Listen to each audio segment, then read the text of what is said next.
Córdoba, tenemos saludos de varios países de nuestra región, estamos muy contentos. Esta es nuestra primera conferencia los viernes, es una actividad regular de la Sociedad Peruana de Psicoanálisis y estamos comenzando este año con este tema tan importante y con un panel que nos tiene muy satisfechas de parte de la Sociedad Peruana de Psicoanálisis, nuestro colega Óscar Rey de Castro, y de parte de la Sociedad Brasilera Psicoanalítica de Sao Paulo tenemos al equipo Prisma. Les damos la bienvenida a todos y sabemos que va a ser un diálogo muy interesante. Pronto el equipo Prisma también estará dictando un curso que va a ser abierto al público en este tema, así que esta es una oportunidad de conocer su trabajo, conocerlas a ellas y entusiasmarnos con la idea del curso. Va a estar a cargo de la coordinación de la mesa Carmen Rosa Zelaya, que es miembro de la Comisión Científica de nuestra sociedad, y además es psicoanalista de niños y adolescentes, psicoanalista de adultos, y ha tenido un rol importante en toda la promoción de la comprensión del psicoanálisis de niños y adolescentes a nivel de la región latinoamericana. Camu, te dejo en el control de la conferencia. Muchas gracias a todos por estar.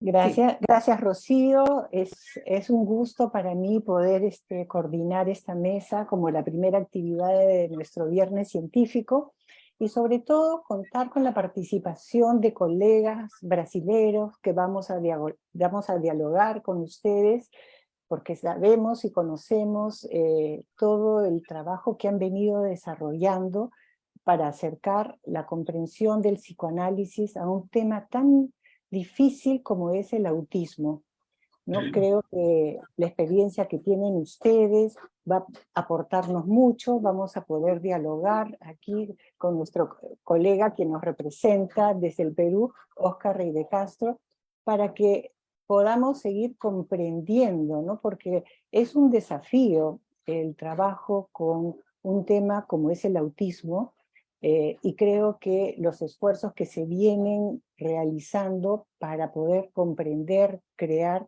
subjetividad en niños que por distintos motivos sabemos que no han logrado poder desarrollar esa capacidad, y entonces la intervención psicoanalítica busca abrir un espacio de conexión para crear mente que pueda ser capaz de pensarse a sí mismo y relacionarse, comunicarse con los demás.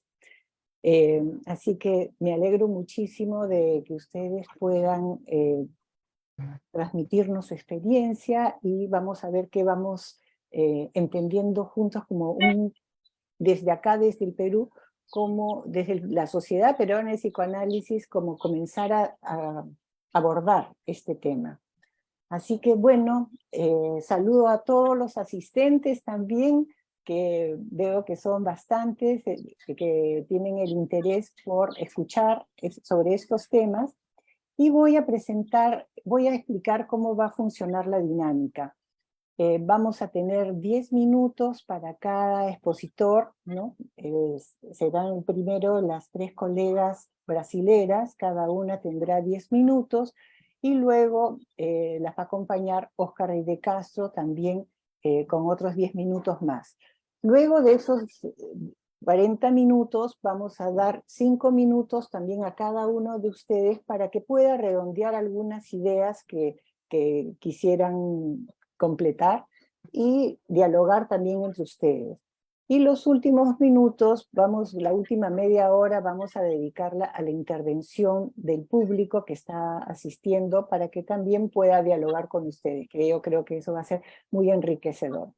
Así que, no sé si entró Alicia, ¿ya está por ahí Alicia? Ya está en la sala. Creo que sí. ¿Está? Sí.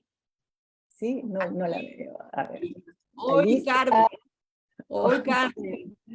¿Dónde está? Hola Alicia, qué gusto de tener. Estábamos esperando con muchas ansias. Bueno. Así que como siempre Alicia nos va a transmitir toda su experiencia y su conocimiento. Yo les voy a decir entonces, ella comenzará con los primeros 10 minutos, luego Regina luego Fátima y luego Oscar Rey de Castro. Voy a presentar entonces a Alicia.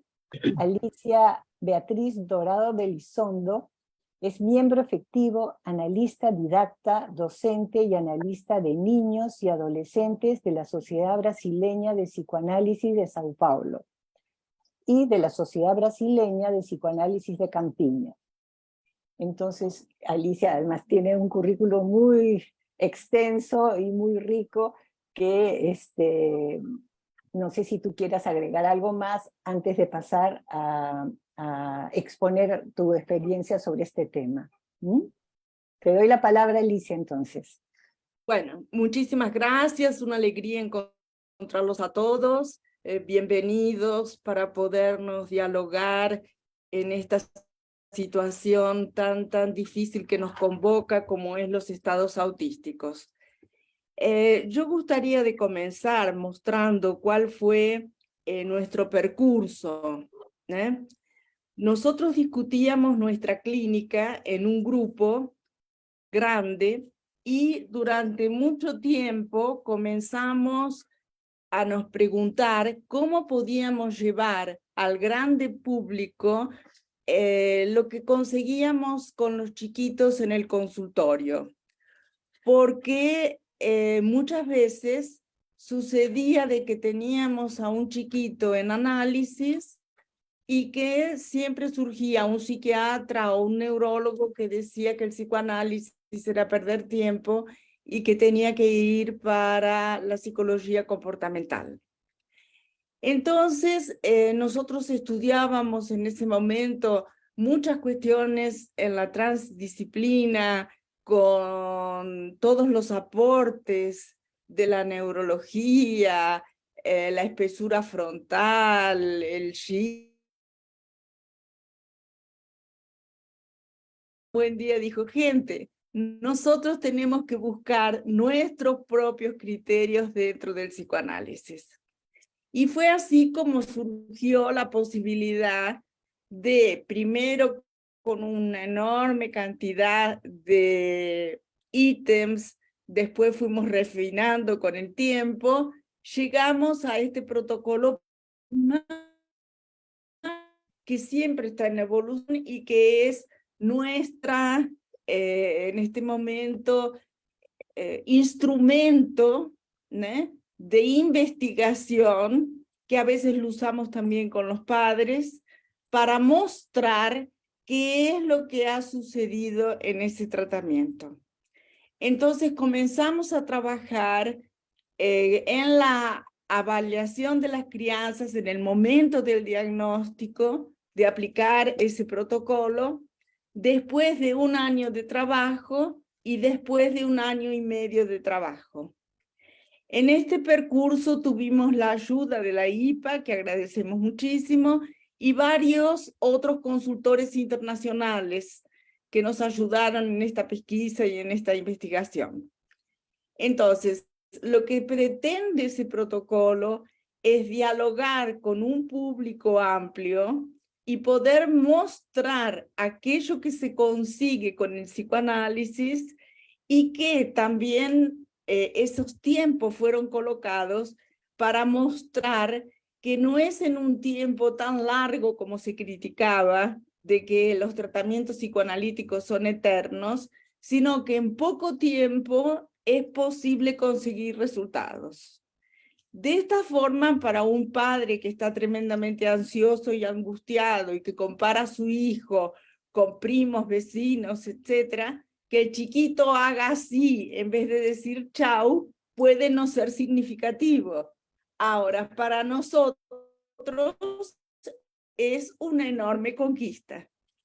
Y también nos deparamos de que muchas de las dificultades que nosotros teníamos era porque tal vez en el momento de la llegada de estos padres, nosotros no trabajábamos suficientemente qué es el psicoanálisis, cuál es la propuesta, qué es lo que pretendíamos, qué proyecto terapéutico es aquel que ellos tendrían, por qué psicoanálisis y no comportamental, tener en cuenta las diferencias de un chiquito que tiene un comprometimiento neurológico, aquel que no tiene, para lidiar justamente con los ideales parentales, el golpe narcísico, la culpa, y también con algo que los psicoanalistas lamentablemente tenemos que arcar, que durante mucho tiempo se culpabilizaba a los padres, con la madre heladera, en fin, como si fueran los padres los responsables de.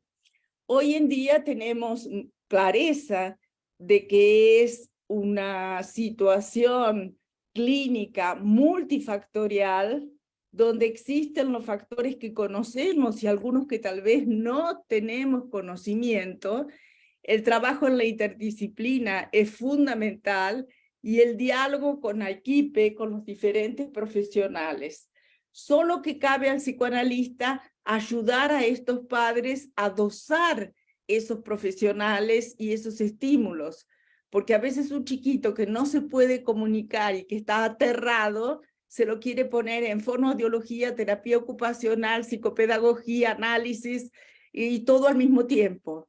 Entonces, cuando establecemos una relación de confianza con los padres, cuánto que tenemos un vínculo, considerando que los padres serán los mejores aliados en esa travesía, cuánto que decimos para los padres que ante cualquier duda, cualquier dificultad, estamos abiertos para recibirlos y que es natural que surjan esas dudas, que el sufrimiento de ellos es enorme, que tratamos de comprender ese sufrimiento y estar al lado de ellos, y que de esta forma nosotros podemos ir haciendo nuestro trabajo y que nuestra propuesta es garantir que el chiquito esté en nuestro consultorio en el día siguiente. Porque muchas veces es extremadamente doloroso ver a un hijo que no consigue se desenvolver y ver a un hijo que está mostrando para el mundo las dificultades que tiene.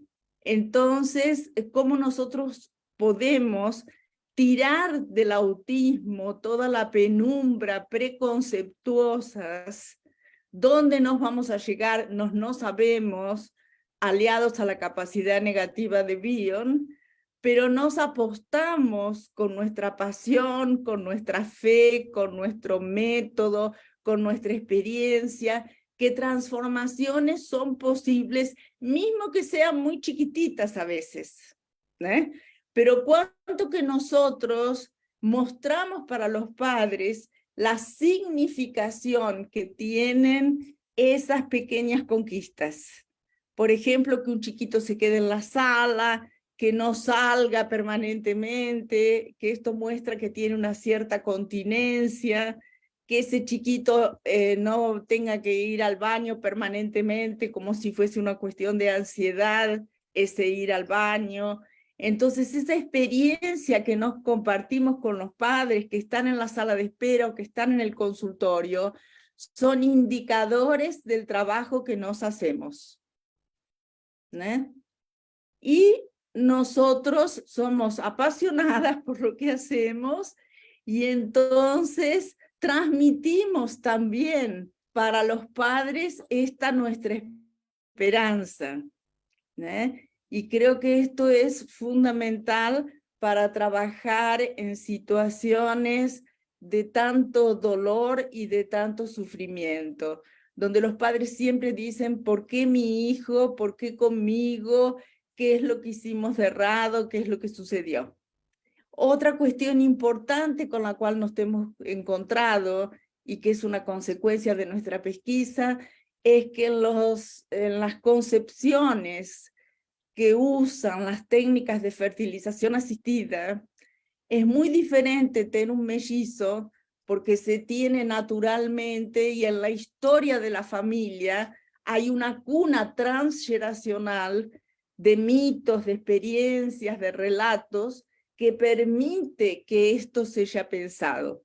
Cuando hay una técnica de fertilización asistida, de pronto una familia se encuentra con mellizos cuando la propia esterilidad ya mostraba una dificultad emocional, un grito del psicosoma.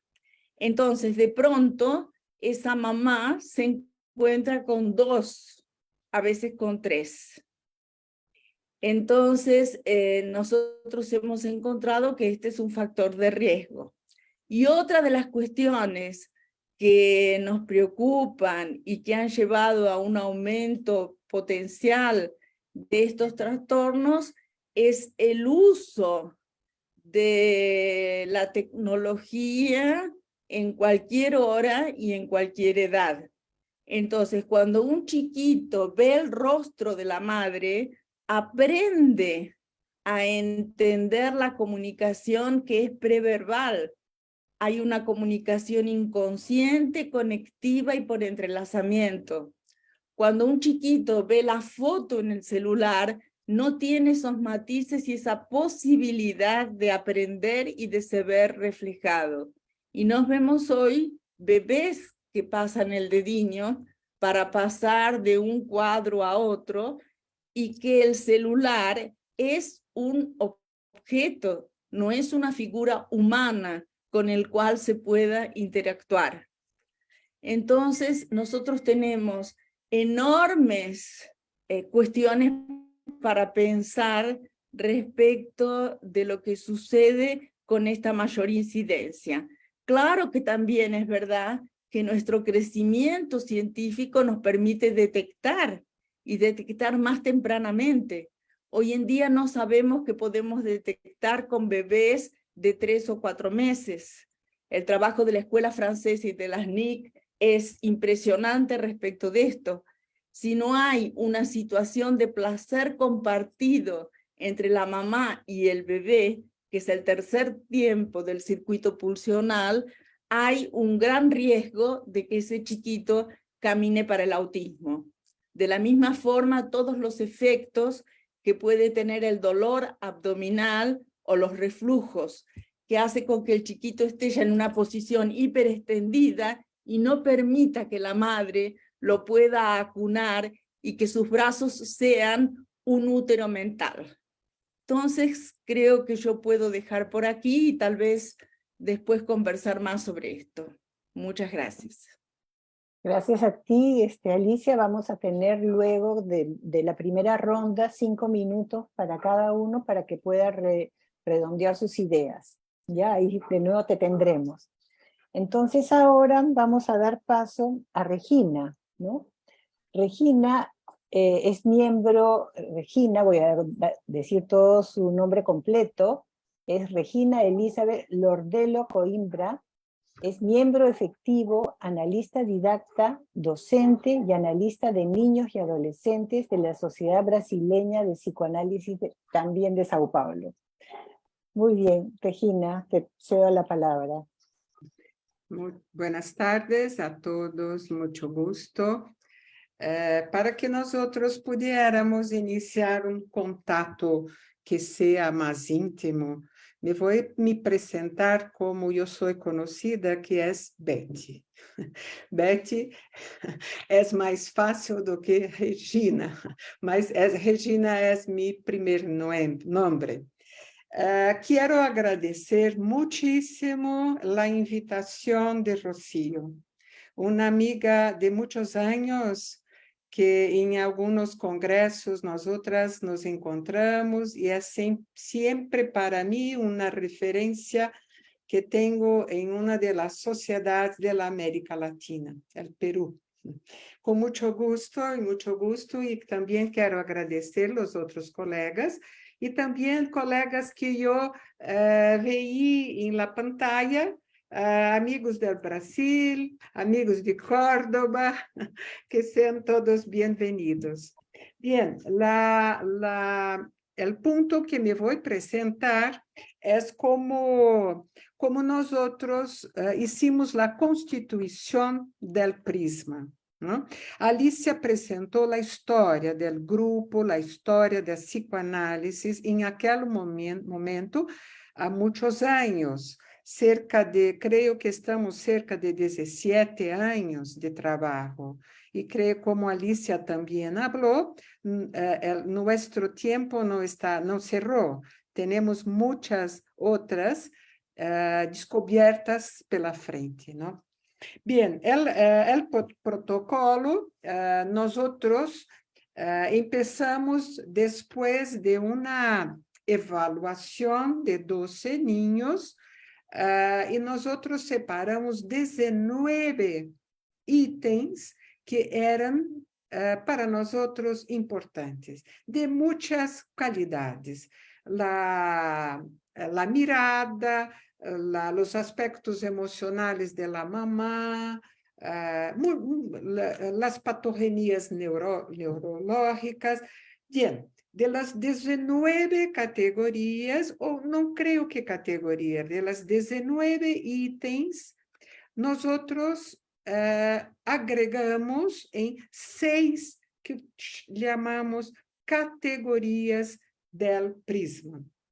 Son categorías que van a empezar desde una habilidad más elementar hasta más elementar y primitiva, hasta habilidades más elaboradas y evolucionadas, ¿no?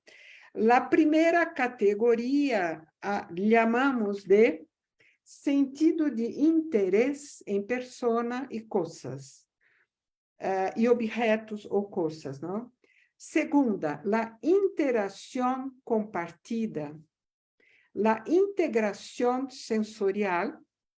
O quarto, constituição del espaço interior, capacidade simbólica e campo transferencial. Cada categoria, vamos a especificar 5 perguntas. Também, as categorias tienen uma sequência de evolução. Las 5 preguntas también tienen una categoría de evolución. Nosotros vamos presentar a partir de, creo que es 14 de abril, vamos presentar una actividad junto a Sociedad del Perú y vamos a especificar y hablar com mais detalhes estes pontos que hoje me vou a falar, creio que como algo mais superficial. ¿No? Bien, me vou a falar sobre a estrutura de las 6 categorias. ¿No? E depois, Fátima vai apresentar estas categorias cerca de caso clínico. Bien, la primera categoría es sentido de interés en personas y objetos. Este punto trae la diferenciación entre un niño que tiene el interés por el inanimado o el interés por el humano. Nosotros sabemos cómo los niños con funcionamiento autísticos tienen la adherencia, la adhesividad a aspectos muchas veces inanimados, la búsqueda por el elemento inanimado. Como creo que Alicia también habló sobre la esperanza. A esperança del trabalho analítico es como nosotros pudiéramos observar en verdad, solo lo que no hay, donde no hay desarrollo, mas donde donde es posible traer el desarrollo. ¿No? Esta es la esperanza que Alicia presentó muy bien.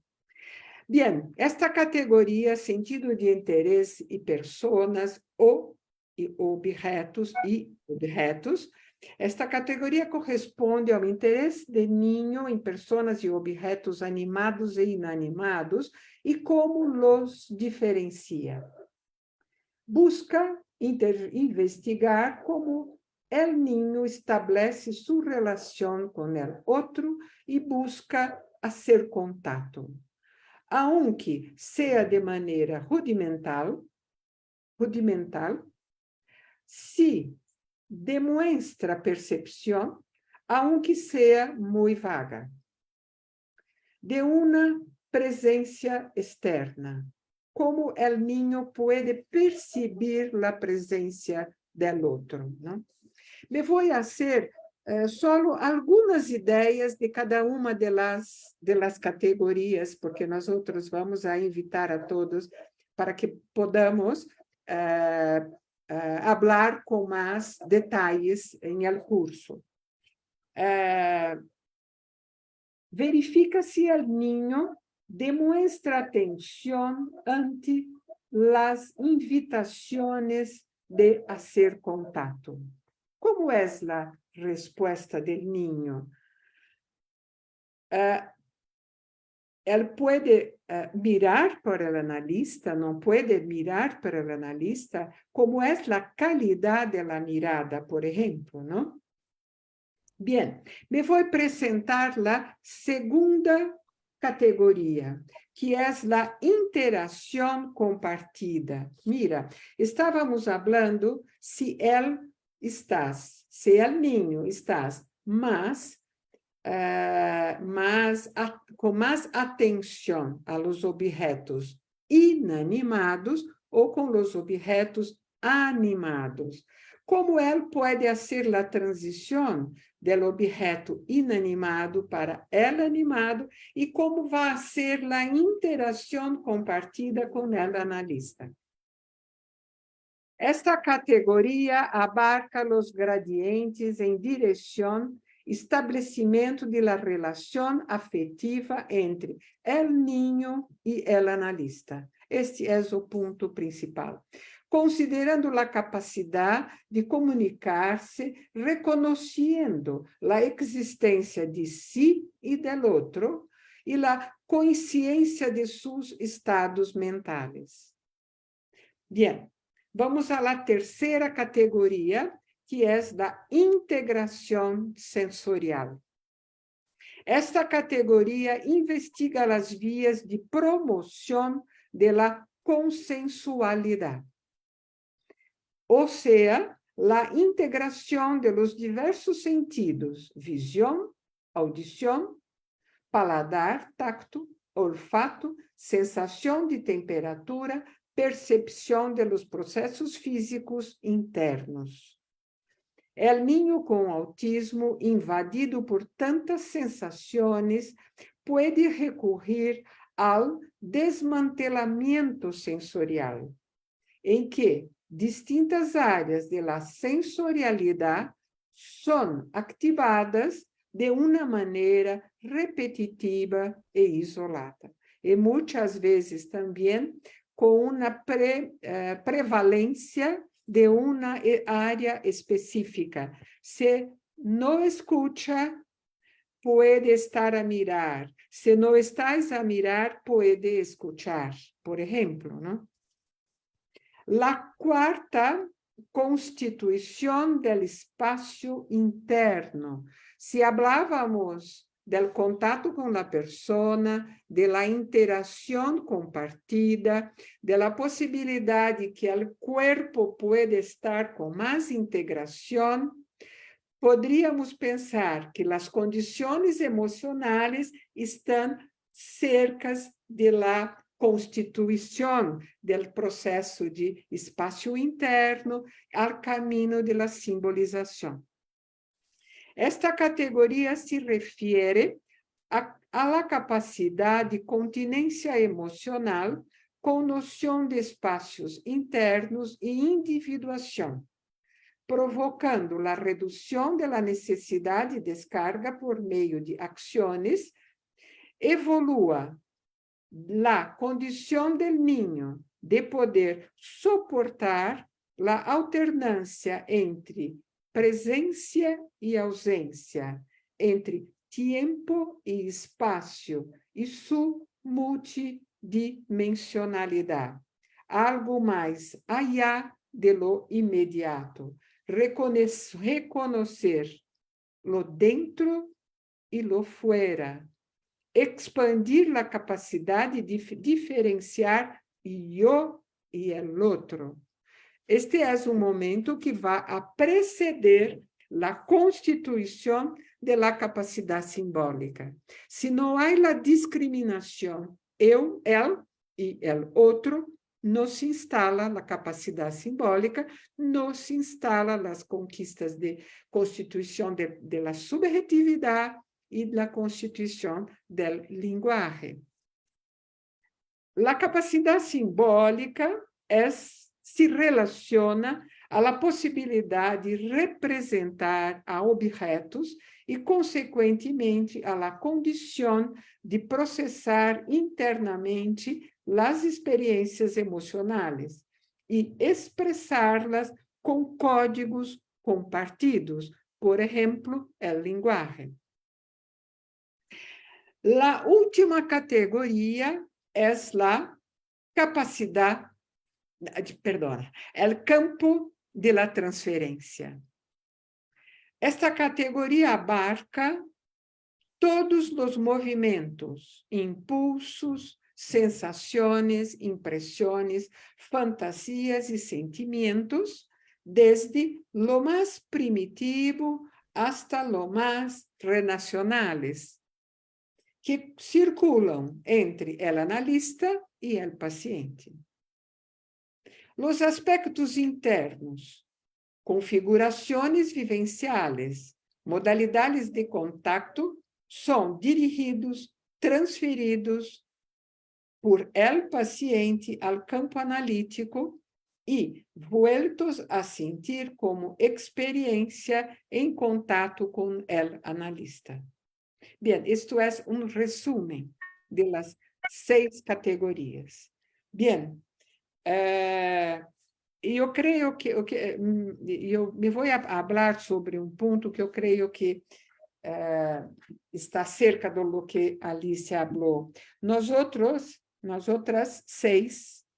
8, perdóname, antes de trabajarmos con las 6 categorias, estávamos em contato com, vamos a dizer, com as categorias da psiquiatria, que nós outras pensamos que eram categorias possíveis de trabalho médico, mas para uma avaliação psicoanalítica, as categorias do procedimento médico não era possível que nós outras, como psicoanalistas, pudiéramos pensar, que são los movimentos, estereotipos, déficit de desarrollo del lenguaje y no hay contacto afectivo.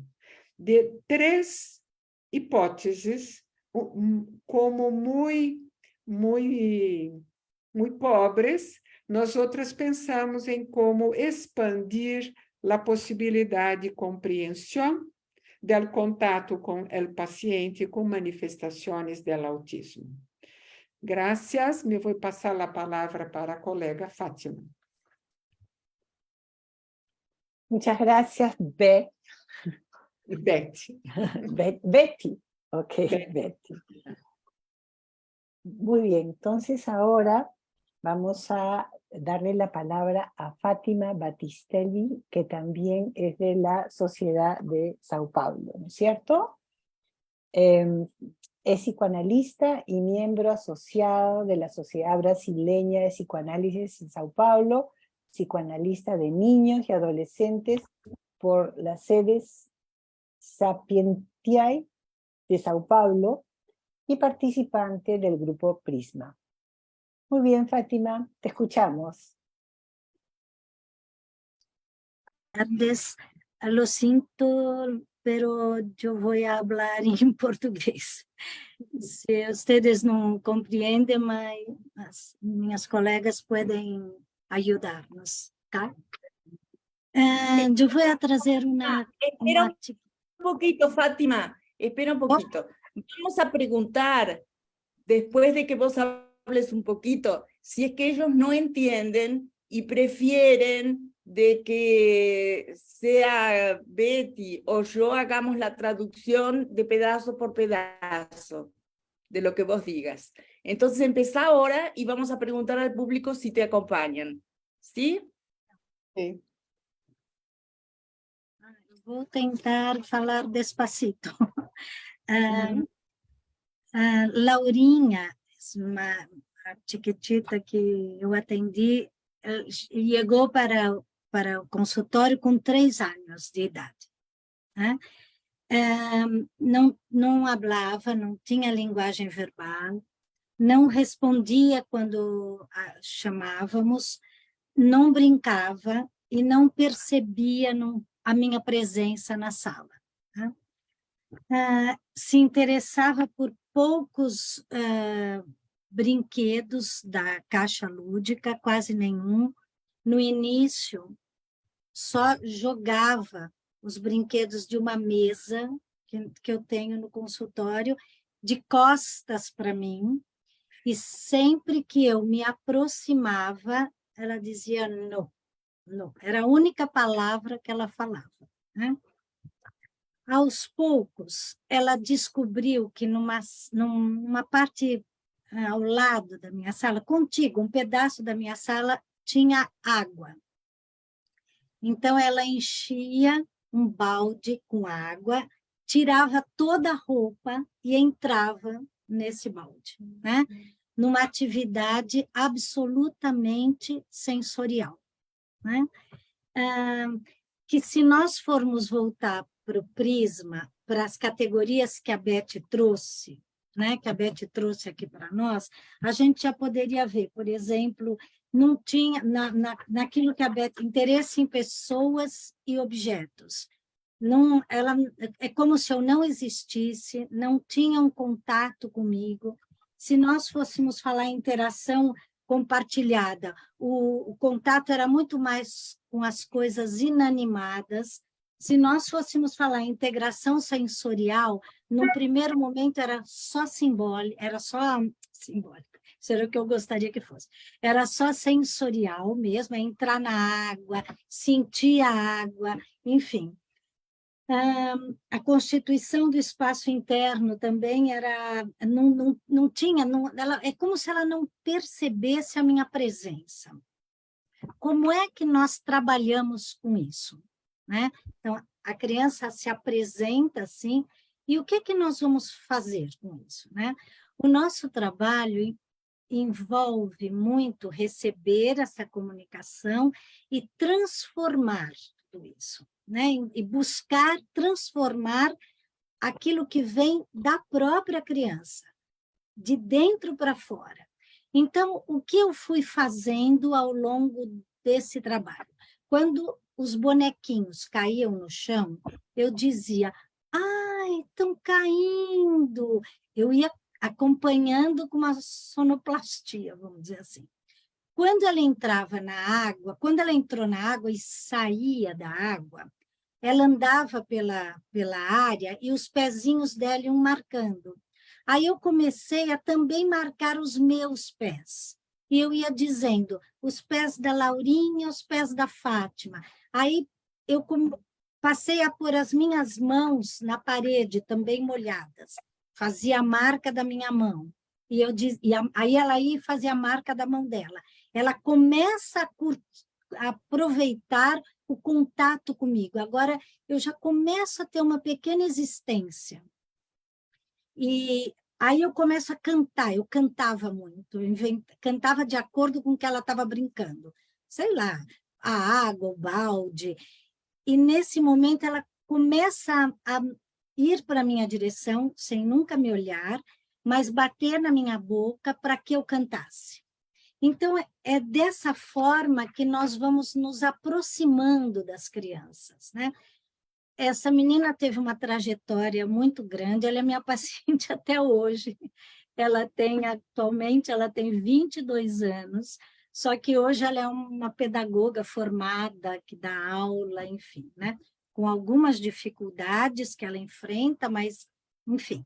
Mas nós passamos por um processo muito grande, que inclusive depois eu vou mostrar só a foto do prisma para vocês, do prismático, que é só para ver a evolução, numa evolução que nós fizemos, que foi a chegada, um ano depois, a latência e a adolescência, para vocês verem como isso foi evoluindo ao longo do trabalho. muita coisa aconteceu. Essa menina passou um tempo no meu colo, coberta com uma manta, só escutando a batida do meu coração. Aos poucos ela foi saindo da manta, brincando com coisas no meio das minhas pernas. Aí ela foi para a sala.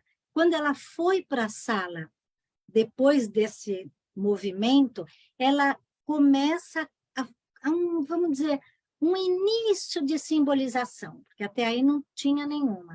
Ela tirava o meu sapato e o sapato dela, punha brinquedos ou qualquer coisas dentro do sapato e andava com o sapato feito avião, carro, né? E aí eu ia mostrando, eu ia também dizendo, o carro, avião, enfim. Aos poucos, tudo isso foi se... Eu não quero gastar muito tempo, mas porque foi muito tempo de trabalho. Na latência, essa menina já, antes da latência, entrando na latência, ela já brincava simbolicamente, fazia famílias, os bonecos casavam, tinham filhos, uma brincadeira extremamente simbólica, uma questão que nunca não. Acho que ultimamente, depois da pandemia, é que começou a acontecer ela mirar nos olhos. Ela, durante todo esse tempo, ela não mirava, de jeito nenhum. Atualmente, o que está acontecendo? E, enfim, na latência, ela passou a desenhar, a fazer bonecos de massinha, a fazer famílias de massinha. E na adolescência, quando ela entrou com uns 11, 12 anos, nós começamos a ler livros bem dessa fase de idade. Ela lia uma página, eu lia outra, eu sentada no divã e ela encostada em mim. Quer dizer, era a nossa análise de divã. Ela vinha 3 vezes por semana.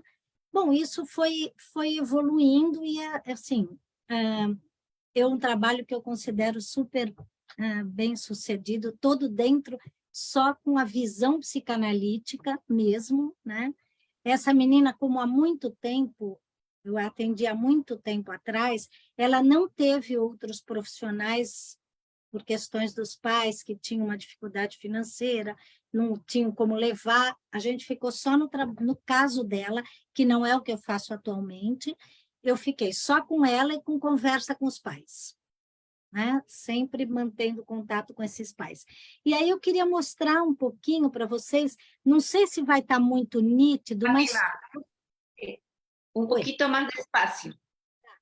Eu queria mostrar, agora sim, eu não vou falar muito tempo, mas eu quero mostrar só o prisma, só o nosso protocolo preenchido com essa menina. Vai ser quando ela chegou, com 1 ano de tratamento, na latência e na adolescência. Tá? Eu vou compartilhar a tela aqui. Deixa eu ver se eu consigo. Espera aí. Download, vamos ver.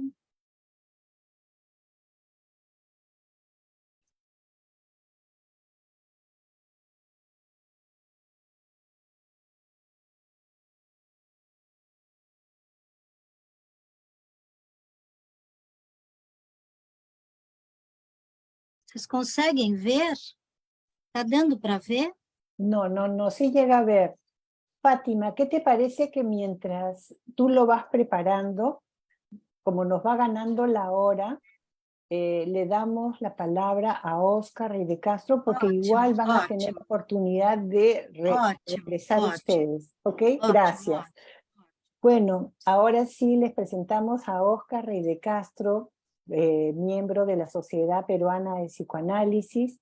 Él es analista de niños y adolescentes y adultos, y está con nosotros compartiendo también su experiencia en el trabajo tan difícil, pero a la vez tan profundo, de niños que presentan autismo.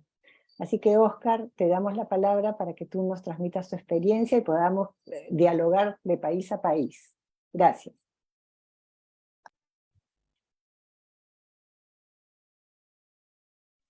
¿Me escuchan ahorita? Perfecto. Ya, qué bueno. Ya. Lo primero que quisiera mencionar en este momento es algo que ha ocurrido en este evento, en este viernes científico. Que tenemos la situación en la cual hay un grupo de personas que hablan un idioma y hay un grupo de personas que hablan otro idioma. Y creo que hay una palabra que he escuchado de colegas brasileros, el portuñol, es un ejemplo del esfuerzo natural que hacemos desde diferentes lados de generar un lenguaje común, una traducción que permita enriquecer este espacio. Entonces, este es un primer fragmento que quiero señalar que ha ocurrido el día de hoy, ¿no? Quiero tomar una idea de Juan argentino, de la idea, me imagino, ¿no?, que la mayoría de colegas conocen, que es de la transferencia concordante o complementaria que desarrolla Rack. ¿Por qué menciono esto? Porque ciertos cuadros generan que tengamos una reacción contratransferencial similar a el estado, la experiencia subjetiva, los estados mentales que el propio paciente tiene, o bien pueden generar que tengamos una contratransferencia que sea opuesta a lo que el paciente probablemente puede estar sintiendo. ¿Por qué menciono esto? Porque me parece que el autismo y el tratar con funcionamientos autistas de manera estratégica tiende a generar una contratransferencia concordante. Y eso genera que en la posición en la que tenemos que trabajar tendamos a tener un funcionamiento de alguna manera autista.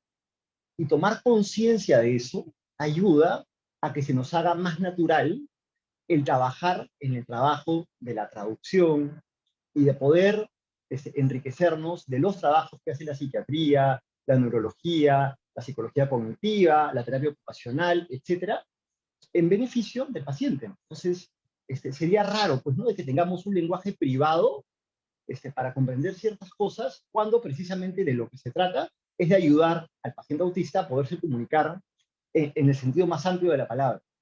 Entonces, algo que creo que a mí me ha ayudado en mi propia experiencia clínica es tomar conciencia de lo que eso genera, y a partir de eso, mi identidad psicoanalítica no entra en cuestión, pero el que uno tenga una identidad o un estilo de trabajo no quita que uno pueda hacer un trabajo de diálogo con otros idiomas, de manera similar como que yo no me dejo de sentir peruano porque entiendo portuñol, o porque alguien habla portuñol no se deja de sentir portugués.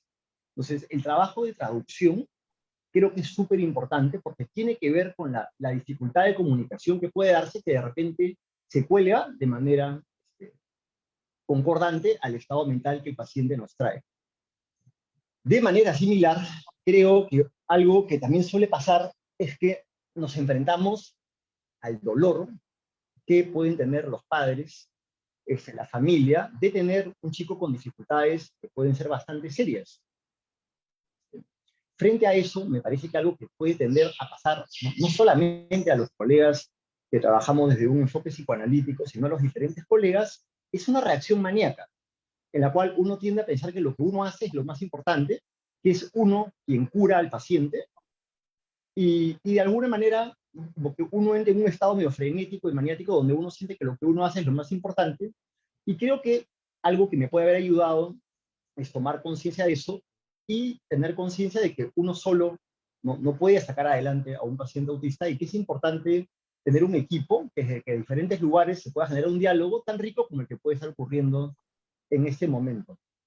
Entonces, en esa misma línea, creo que es importante poder distinguir, porque favorece la comunicación, entre una persona con un diagnóstico de trastorno de espectro autista, especialmente en cuadros, de acuerdo al DSM-5, en los niveles 2 o 3, en los cuales, por ejemplo, podrían haber pacientes que nunca en su vida van a llegar a ser verbales, o que van a poder hablar, de pacientes que tienen un funcionamiento autista, una defensa autista, porque claramente no es lo mismo, ¿no? Por ejemplo, hay casos por ejemplo, de niños que han estado en estados de privación durante mucho tiempo, han sido recogidos, tienen un funcionamiento autista, y con el devenir del contacto afectivo de sus padres, con intervenciones psicoterapéuticas, los niños salen adelante, pero no tenían un trastorno del neurodesarrollo. Creo que también tenemos una responsabilidad ética, en tanto a veces el primer contacto que tienen los padres podría ser que seamos nosotros, de tener un panorama, no tenemos que ser especialistas, por ejemplo, ¿no? Que hay trastornos neurológicos, por ejemplo, el síndrome de Rett o el síndrome de Angelman, que tienen un funcionamiento de tipo autístico, pero que corresponden a un problema de neurodesarrollo similar a, por ejemplo, el síndrome de Down. Entonces, creo que es importante que conozcamos el contexto general, por lo menos de una manera básica, por el deber ético de referir qué es lo que necesita cada niño en cada caso particular. Entonces, creo que desde la psicología cognitiva, ¿no? La teoría de la coherencia central, por ejemplo, me parece muy útil, y eso ayuda a explicar por qué los chicos pueden ser muy buenos en ciertos datos, o puede costarles integrar, por ejemplo, la información sensorial, auditiva, con la verbal, y funcionarla, porque uno puede entender que hay una dificultad en poder integrar esa información a nivel neurológico, y que eso es más difícil. Por ejemplo, esa explicación me parece muy, muy importante. Todo el trabajo de la teoría de la mente, desde la psicología cognitiva, se puede traducir, siempre se van a perder cosas, ¿no? Con todo el trabajo que ha hecho el psicoanálisis en el desarrollo de la teoría del pensamiento, la escuela de la mentalización de la escuela psicosomática en París, o el trabajo que ha estado haciendo la terapia basada en mentalización de Fonagy con los pacientes borderline. Me parece que tienen mucho campo de interacción y de diálogo y de traducción, ¿no? Cada uno con su esencia, con el trabajo que se viene haciendo desde la teoría de la mente.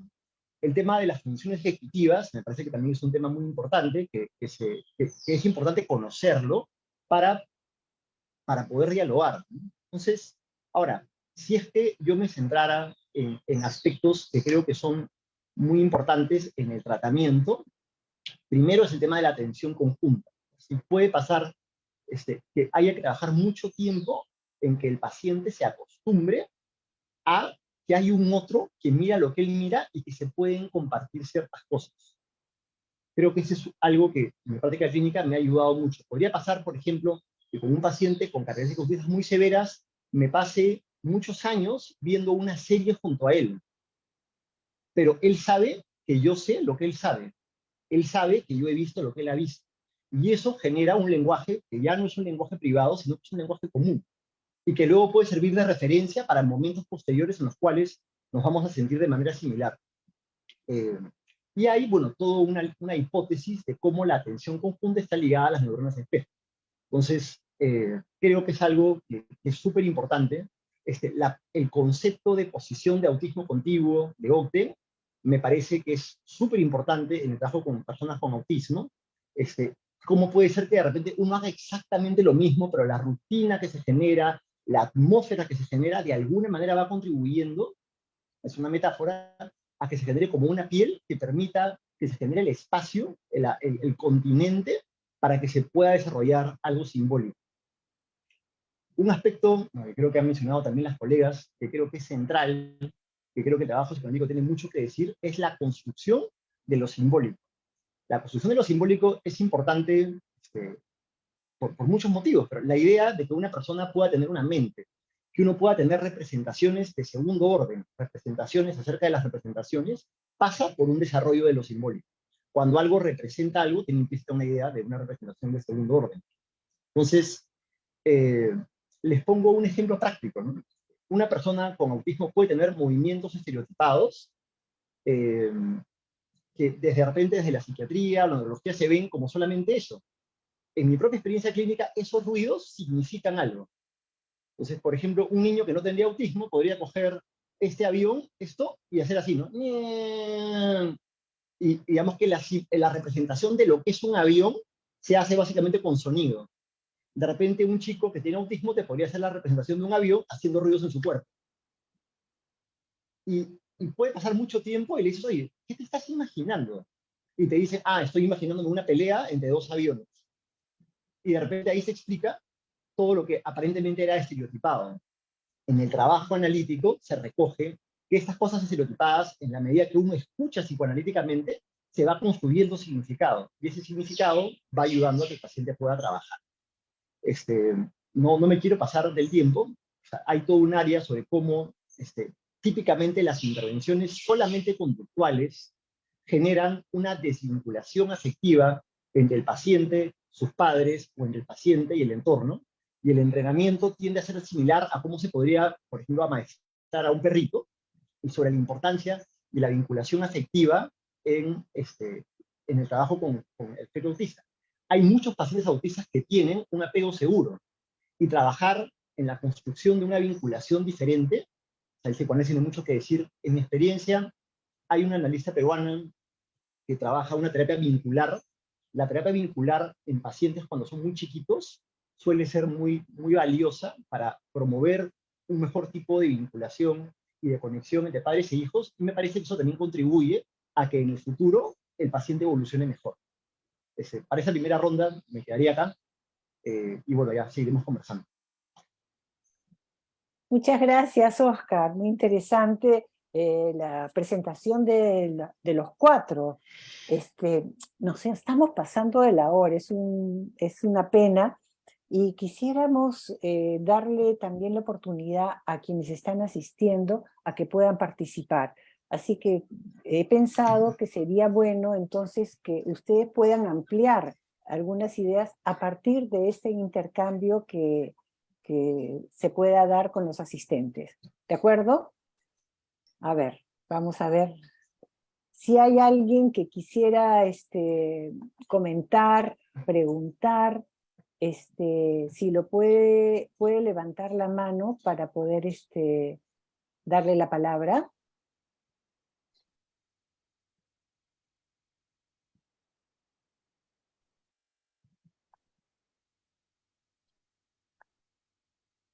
A ver, tenemos 53 asistentes. A ver, ¿quién se anima?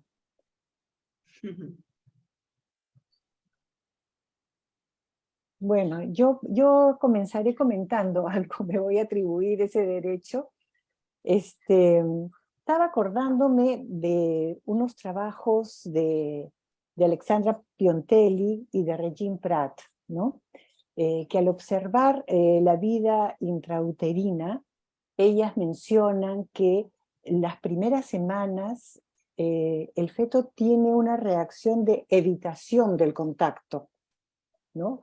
Y que es a partir de las 8 o 10 semanas que recién busca el contacto. Entonces me ponía a pensar cuánto de lo que puede aparecer ya como un cuadro de autismo podría remitirse a fallas en esos momentos, ¿no? Del desarrollo fetal, ¿no? Como que algo podría haber ocurrido en la posibilidad de entrar en contacto, lo que Regine Pratt llama la pulsión del tacto, ¿no? O sea, de qué manera se ve desde esos momentos que el feto busca tocar las paredes uterinas o de la placenta, ¿no? Que se toca a sí mismo, pero como que algo podría haber ocurrido de repente en esos momentos tempranos. No sé si eso a los cuatro los ha llevado a pensar los momentos en que se origina estas fallas, ¿no? Si se pueden llamar fallas, no sé.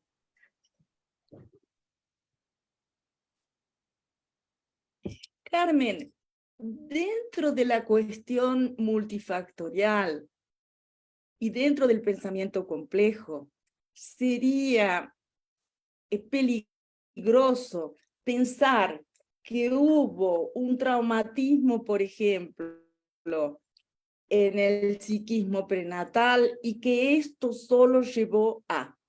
Claro que cada vez más nos estamos interesados en el psiquismo prenatal y estamos interesados en el mundo imaginario de los padres que ya desde la concepción marcan un proyecto identificatorio para un hijo. Por ejemplo, el nombre que se coloca en un hijo es un nombre que no es gratuito, marca un sueño, un proyecto identificatorio, un deseo. Es diferente colocarle en Brasil Neymar que colocarle Vinicius, ¿no?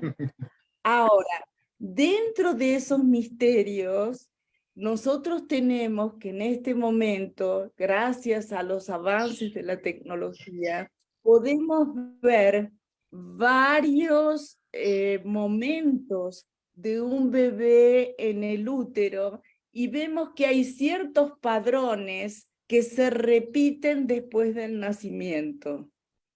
Este es el trabajo de Piontelli. Y hay también dos colegas gaullas, Nara Carón y Cecilia, que tienen un libro bellísimo publicado, donde ellas muestran a través de un acompañamiento de los bebés en útero esas tendencias que son como patrones, como patterns, invariables, diría Bion, que se repiten después del nacimiento.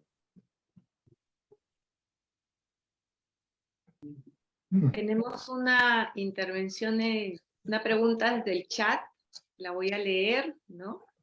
Dice Pedro González, el setting que se usa para el trabajo de este tipo de pacientes, ¿es el mismo que con otros niños o sugieren incorporar algún elemento o modificación de la técnica? Y también quería yo comentar que me quedé con las ganas de ver el cuadro de Fátima, así que si lo pueden poner también ahí. Yo puedo hablar sobre el setting y después Fátima puede hablar sobre la panorámica del sí. Muy bien, perfecto. Mira, mi experiencia es que yo trabajo en el mismo setting, ¿no? La crianza, el niño tiene una caja. Los juguetes son los más simples posibles. No hay juguetes electrónicos, mecánicos, ¿no? Todos que sean de posibilidad, también que sean de posibilidad de la libertad, de la personalidad del analista, ¿no? Que pueda trabajar con lo que quiera, ¿no? Mas el principal es que el mismo setting, la misma sala, sin padrones electrónicos, sin juegos complejos, y con los juguetes los más simples posibles, y la importancia del setting es la personalidad y la atención del analista.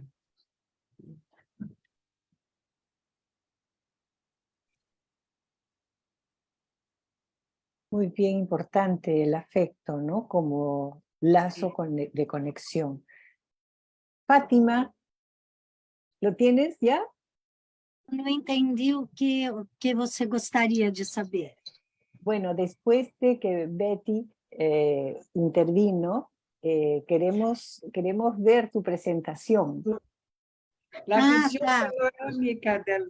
Tá. Tem mais uma pergunta aqui, enquanto a gente responde essa, que é a pergunta sobre contratransferência da Marta, que eu acho que é importante essa pergunta sobre contratransferência. Enquanto isso, eu vejo se eu consigo apresentar a tela.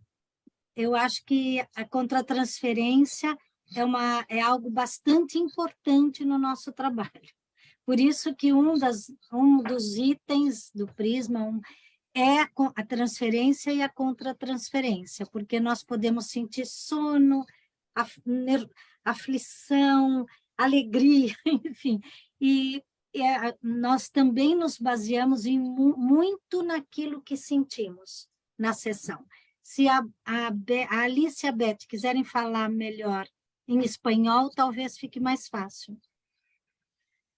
La pregunta es sobre cómo es la contratransferencia en el trabajo con los niños que presentan autismo. Isso. O sea, si hay elementos singulares del proceso contratransferencial en este tipo de de trabajo. Me voy a empezar a hablar, después Alicia habla también. La condición de la contratransferencia, que de todos los autores, el que más me llamó la atención, que puede representar mi experiencia, es una afirmación del analista de niños del Brasil, de São Paulo, que es Iselinda Barros, que estar en contacto con un niño con manifestaciones del autismo es la condición del analista de soportar la no existencia.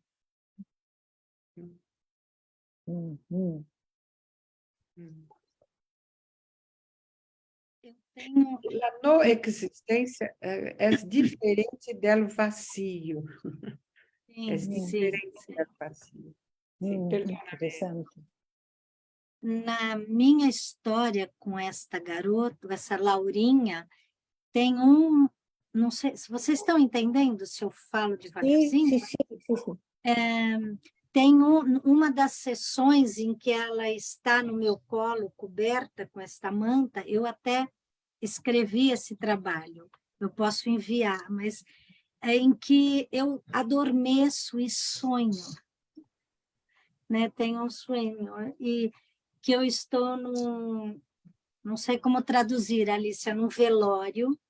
¿Velorio? Velorio, cuando alguien muere. Sim.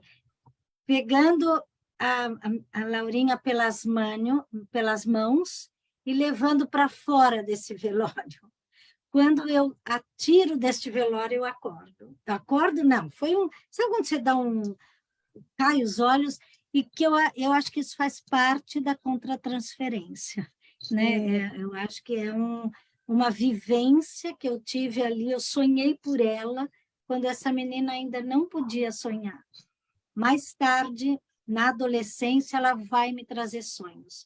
Aí são os próprios sonhos dela, sem precisar que eu sonhasse por ela, como diz o Ogden, né? Que também traz essa questão de que muitas vezes a gente precisa sonhar o sonho do analista, do paciente. Mas eu acho que agora eu consigo colocar na tela a nossa... Vamos ver se eu consigo. Peraí. Vocês estão vendo agora? Sí. Ahora sí.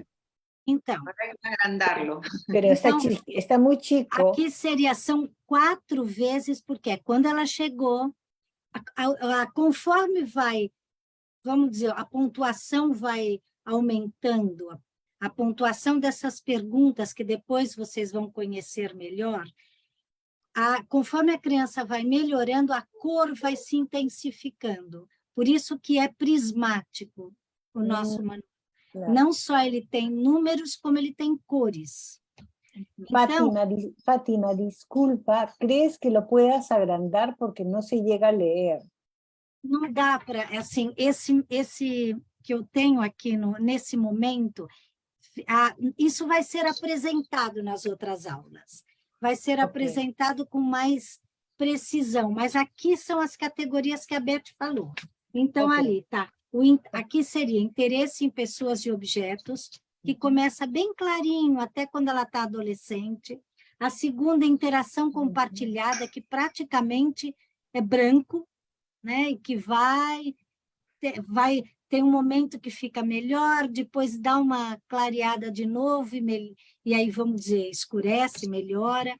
Tem lá depois a integração sensorial, que também começa mais claro e vai... Aqui seria lilás, aqui é lilás. Tudo isso vai ser mostrado nas próximas aulas, né, Beth? Né? De uma forma bem mais... Aqui eu pus só uma fotografia, para que vocês tenham uma ideia do que é o prisma, tá? De como é, além de números, que aqui não dá para enxergar, mas são médias de notas, mas que também tem cores. Então, quando você olha para as cores, você consegue ver a evolução. Só que aqui é uma evolução de chegada, 1 ano, latência e adolescência. porque o prisma pode ser usado, o protocolo, em várias situações. Ele foi feito para chegada 1 ano e 1 ano e meio, mas ele pode ser usado em muitas situações, até diagnósticas, que a Teresa França, que também vai dar uma das aulas, tem um trabalho lindo em cima do prisma, usando de uma forma mais diagnóstica. Aqui não dá para ler, que eu não consegui achar na corrida uma imagem melhor. Mas eu acho que vocês vão ver isso com bastante calma. Isso é só uma foto, para aguçar a curiosidade. Muy bien, muchas gracias.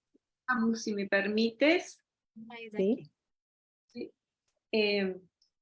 Me parece que la idea de trabajar con colores y con la intensidad del color no solo es visual y muy amigable con los padres, sino también, al no ser numérica, nos permite, ¿no?, salir de la trampa de la calificación. Porque estamos hablando de intensidades, de las emociones, de lo que se juega en el vínculo, y nos conectan más con eso que el número o las letras nos llevan a gradientes de mayor a menor, a dónde se debe llegar. Entonces me parece un recurso muy, muy interesante entre las muchas bondades que tiene este instrumento, que efectivamente vamos a tener en abrir un curso con este equipo para poder trabajar más a profundidad estos criterios, ¿no? Y voy a leer en el chat que van participando. Pueden pedir la palabra y conversar. Roberto Dam ha levantado la mano. Ya. Voy a leer los dos chats y le damos la palabra a Roberto, y después ya el equipo binacional que tenemos hoy aquí puede reaccionar a las preguntas. Entonces, Adriana Pardo nos dice: en mi experiencia, algunas observaciones con niños autistas es la rigidez y los intereses profundos y restringidos. Sin embargo, puede confundirse con otros funcionamientos de defensas obsesivas. ¿Cómo diferenciarlo y en qué momento es oportuno una interconsulta con un neuropediatra? Entonces nos preguntan por las diferencias entre lo que puede aparentar una defensa autista, pero puede ser una defensa obsesiva, y cuándo pensar en la interconsulta con un neuropediatra. Para Oscar, Patricia León nos dice: el trabajo interdisciplinario suele presentar sus dificultades por las miradas tan distintas sobre una misma situación. ¿Puedes compartir qué ha facilitado tu trabajo con otros profesionales? Marta Mancilla dice: ¿por qué dijiste, Oscar, que no te parece un trabajo a realizar uno solo? ¿Te refieres a la llamada práctica entre varios? Eso es lo que plantea. Y Antonio Gil dice: buenas tardes, me gustaría saber si en su experiencia con niños autistas se han observado madres con sentimientos de hijos no deseados, en donde se hace evidente un rechazo consciente y o inconsciente al embarazo. Esas son las preguntas que tenemos desde el chat. Muy bien, entonces mientras las van pensando, vamos a escuchar a Roberto para que se sume a un comentario o pregunta más. Dale, Roberto.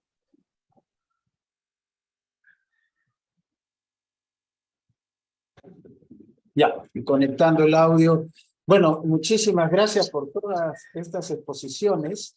Creo que algunas, como la de Fátima, me ha dejado un deseo de ver ese estado impreso de las diferencias graduales de las investigaciones que ha podido obtener. Estoy recordando haber presentado yo un caso no solo del espectro autista, sino de un caso de Asperger, ¿no? Que creo, estamos hablando, cuando hablamos de autismo dentro del Asperger, estamos hablando de todos ellos, ¿no? Y lo que me llevaba a pensar era, yo presenté el caso de un paciente que estaba viendo durante unos 6 meses aproximadamente cuando lo presenté, y que era un estudiante universitario y que tenía pues una distancia muy grande de socialización.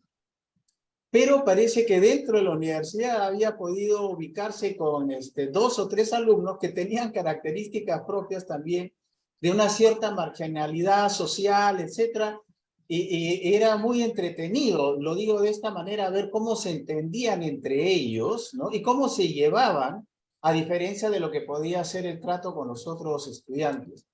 Pero hace 2 días, un sobrino que tiene 23 años, que es más o menos la edad de este joven con el que estuve trabajando en el consultorio, ha cumplido, bueno, 23 años y la diferencia que a mí siempre me lleva a pensar es ¿por qué es que existe una relación tan dispar en lo que es el desarrollo cognitivo en muchos de ellos? Este sobrino, lo digo en estos términos así generales, para no dar más detalles, pero que no pasaba de cuarto o de quinto primaria, ¿no? Y este otro joven, también de la misma edad, ya había ingresado a la universidad. Por supuesto que había un tutorial que lo seguía y lo acompañaba, pero quería saber si es que podemos ver una relación que ya no solamente tendría que ver con la subjetividad afectiva, ¿no? Sino también con otros aspectos del desarrollo que podríamos explicarlo desde lo neuropsicológico, desde el desarrollo de las neuronas de empatía o no, que permiten avanzar un poco más en la simbolización, en la representación del otro, y creo que también del aprendizaje. Pero, ¿qué relación podríamos ver necesariamente entre el posible déficit cognitivo, no solo el afectivo, sino del desarrollo intelectual, con el desarrollo de este aspecto autista, ¿no? Y si es que podemos entonces ver desde ahí la diferencia entre el diagnóstico psiquiátrico, neurológico y psicoanalítico, ¿no? ¿Qué podríamos decir sobre eso? Porque es importante también lo que se puede esperar de un trabajo con un paciente autista dentro de un consultorio, ¿no? También. Bueno, gracias Roberto. Nos quedan 6 minutos, así que yo les pediría a las colegas brasileras de repente alguna que quiera responder, y también Oscar, que le han pedido que le han transmitido algunas inquietudes. Y yo creo que con eso cerramos y más bien continuamos cuando se inicie el curso. Tenemos a Patricia Capellino con la mano levantada y otra intervención de Chiara Bellinzane. Te propongo, aunque nos extendemos un minutito, dar brevemente la palabra porque creo que es un tema que despierta mucha reflexión. Entonces, voy a leer el chat y le damos, Patricia, así brevemente para cumplir con los tiempos. Dice Chiara Bellinzane, una pregunta general. ¿Cómo se podría pensar en el trabajo con estos pacientes la cuestión de la puesta de límites, en particular con referencia a autolesiones y a la agresión dentro del setting? Es una inquietud que nos plantea Chiara y, bueno, Patricia, brevemente. Posso falar pouquinho, depois a Beth e a Alicia completam. Respondendo um pouquinho, Roberto, eu acho que a gente considera mesmo multifatorial. Então, a questão é psicanalítica, vem de muitos lugares que nós ainda não conseguimos e não sabemos exatamente de onde vem tudo isso, né? Então, nós trabalhamos sim numa equipe Hoje a gente não fala mais tanto multidisciplinar, né? Porque multidisciplinar pode ser pessoas que não têm nada a ver uma com a outra, né? Mas numa equipe que interdisciplinar, né? Que se integra, né? Porque senão trabalhar sozinho é muito difícil. Quanto à questão do obsessivo, da defesa obsessiva, muitas vezes essas crianças apresentam comportamentos que lembram as questões, brincar sempre da mesma coisa, ler sempre o mesmo livro, mas isso está contemplado dentro do espectro, eu acho que não diferencia um outro diagnóstico. E eu, particularmente, não me prendo no diagnóstico, mas no trabalho com o paciente, no que nós vamos desenvolver ali na sala, né? Independente do diagnóstico. E quanto a neuropediatra, nós não temos... A maior parte dos neuropediatras no Brasil não indicam psicanálise, indicam comportamental. Então, o contato é um pouco mais difícil. Tem um que... Bom, mas vamos deixar a Alicia e a Beth falar. Bom, eu fico muito contente de que fiquem muitas questões palpitando, porque este es el sentido del trabalho, nós não pretendemos esgotar hoje algo tão delicado, né? Percepção clínica, uma criança que nasceu prematura, que teve sofrimento fetal, que foi para a UTI, por exemplo, pedir uma investigação neurológica. É algo de bom senso.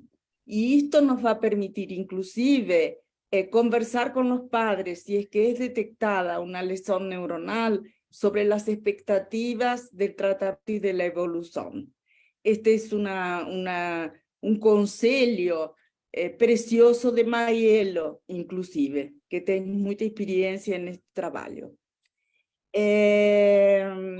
Por outro lado, el setting é já terapêutico, porque a criança sabe que tem un día, que es el día del sol, después del café de la mañana que tiene la sesión, y esta frecuencia, esta constancia cría una conciencia de seguridad básica. Entonces nosotros establecemos un ritmo y una orden, y esto también es muy importante para las familias, que a veces son muy disfuncionales por no saber por muchos aspectos, y entonces la crianza no consigue tener una frecuencia, una orden, una constancia, que son factores fundamentales para la constitución de la subjetividad, ¿no? Respecto de la cuestión del aborto, sí, hay muchas situaciones clínicas en que las madres se encontraron con un bebé que no deseaban. Mas es importante que a gente aposte en Eros, en los tropismos creativos, porque ese bebé no fue abortado. La madre podría tener 1000 formas de tener un aborto enigmático. Entonces, nos precisamos resgatar esos fiapos de vida para costurar un vínculo constructivo con el filho. O filho está ahí, essa mãe pode ter desejado por questões misteriosas e muito penosas, mas ela conseguiu dar vida a esse filho. E agora nós vamos lutar para que possa ter um parto simbólico e psíquico, que possa nascer para a vida psíquica e não só como um ser biológico, né?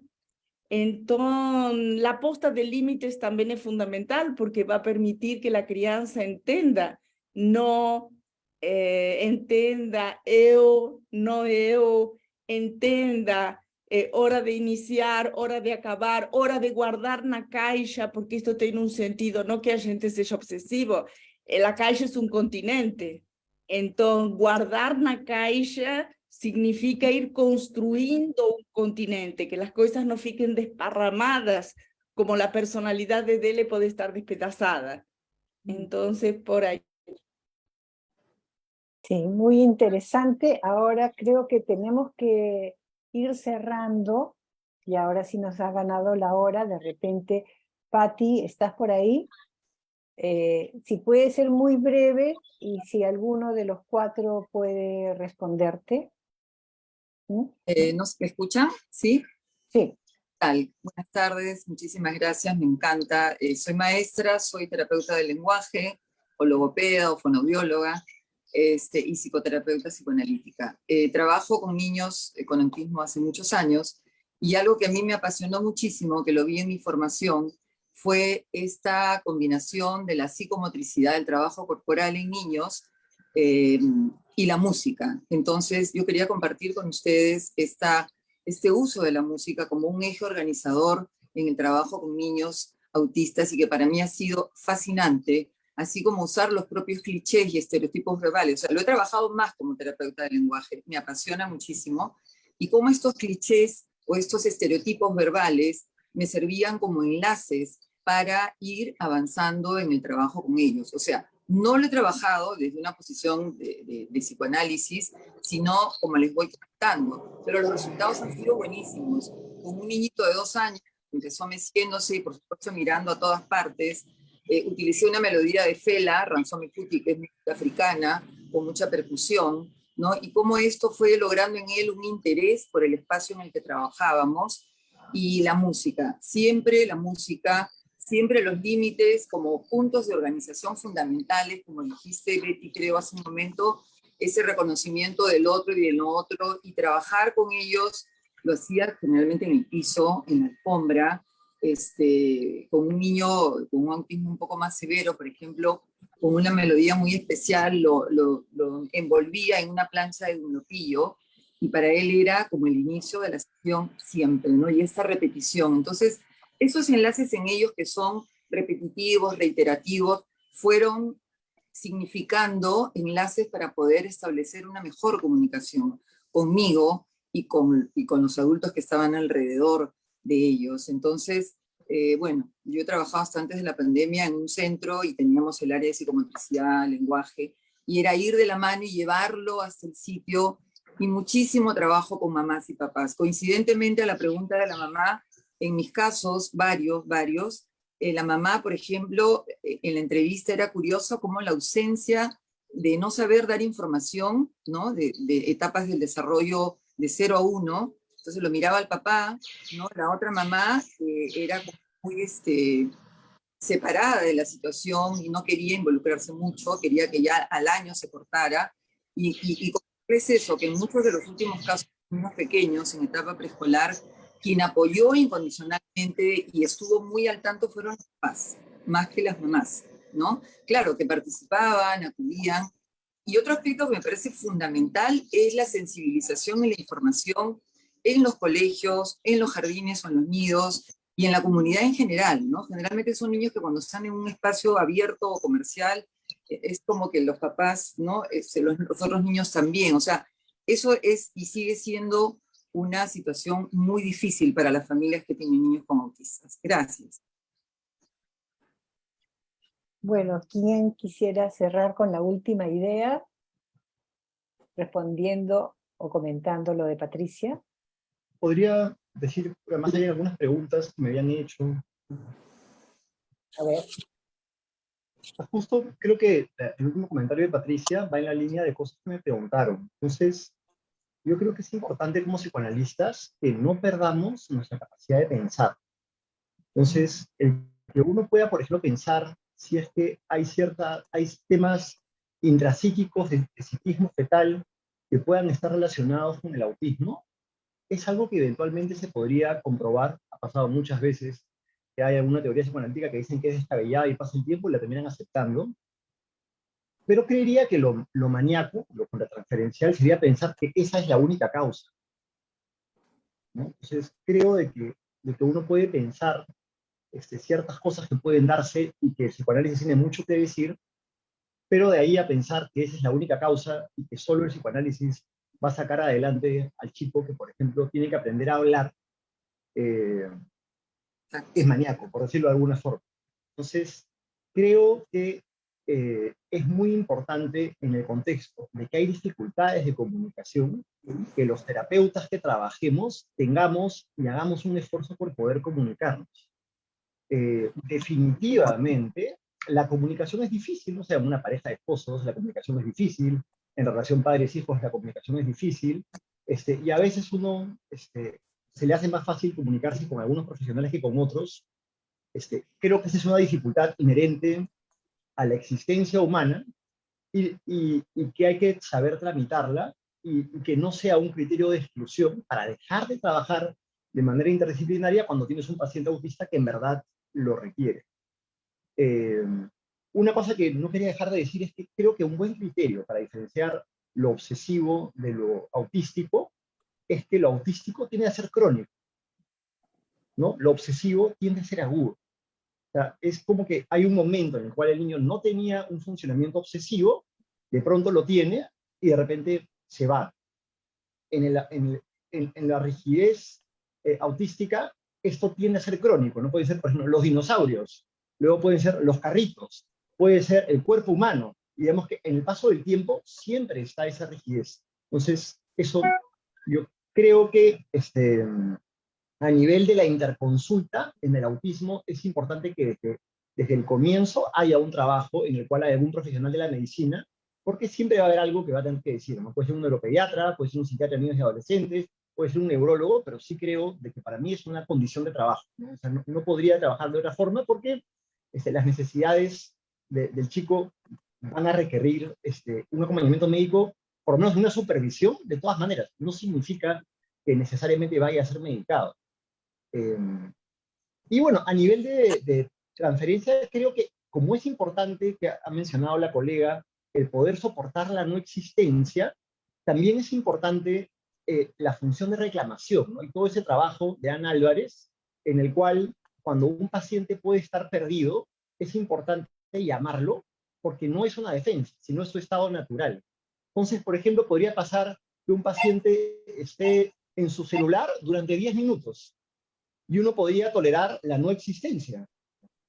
Yo creo que en muchos casos puede ser muy útil el decirle, no, oye, me gustaría hacer algo contigo hoy día. Y eso creo que, o sea, no va en contra de poder tolerar en algunos momentos la no existencia, pero promover la vinculación. Si este tema les hace sentido y les interesa, el trabajo de Ana Álvarez puede serles muy útil. Bueno, muchísimas gracias. Ahora, lo que hemos podido constatar que este es un tema que convoca mucho interés y hay mucho todavía que desarrollar. Así que queremos agradecer a Alicia, Betty, Fátima, Oscar por sus aportes y a lo público que nos ha acompañado y que ha estado hasta el final. Los invitamos a que puedan participar del curso que se va a dictar más adelante. Muy bien. Entonces me despido, muchísimas gracias. Un gusto. Hasta siempre, un gusto. Un gusto, un un gusto. gusto. Muy bonito espacio. Adiós. Chao.